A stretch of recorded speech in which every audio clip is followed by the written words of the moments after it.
The Gulf Center for Human Rights, or GCHR, is worried about continuous attacks on free speech in Yemen, including the detention of journalists and their assassination using vehicular bombs. The GCHR demands the immediate and unconditional release of all arrested journalists in Yemen, as well as the prosecution of those responsible. On June 15, 2022, journalist Saber Noman was murdered when an explosive device concealed in his car exploded in Al-Mansura in Aden. Local reports verified the deaths of 2 more persons and the burn injuries of a 4th. GCHR earlier reported the execution of journalist Rasha Abdullah Al-Harazi, 27, on 9th of November 2021, while she was 9 months pregnant after an explosive device damaged the car driven by her husband, journalist Mahmoud Al-Atmi, who was transporting her to the hospital in Aden. Despite submitting a business guarantee supplied by a well-known merchant for his release, journalist Yunus Abdel Salam Mohammed Abdurrahman remains in the custody of the Security and Intelligence Services.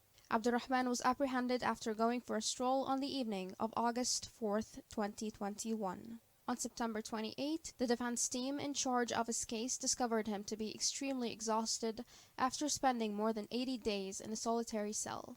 Journalists Abdel Khaliq Ahmed, Akram Saleh, Al-Harith Saleh, and Tawfiq Al-Mansouri appeared before the Specialized Criminals Appeal Division in Sana'a on May 29, 2022. They have previously received death sentences for espionage and disseminating false information. Also at Hadramaut, on the 30th of May 2022, the criminal court sentenced journalist Awad Saleh Kashmim, head of the Rights and Freedoms Committee of the Yemeni Journalist Syndicate in Hadramaut, to 1 year in jail suspended. Kashmim's opinions published on social media are the subject of the ruling. The General Commission on Human Rights calls on international mechanisms, including the UN, the EU, and governments with influence in Yemen, to continue advocating for all parties to the conflict to release all prisoners of conscience, including journalists.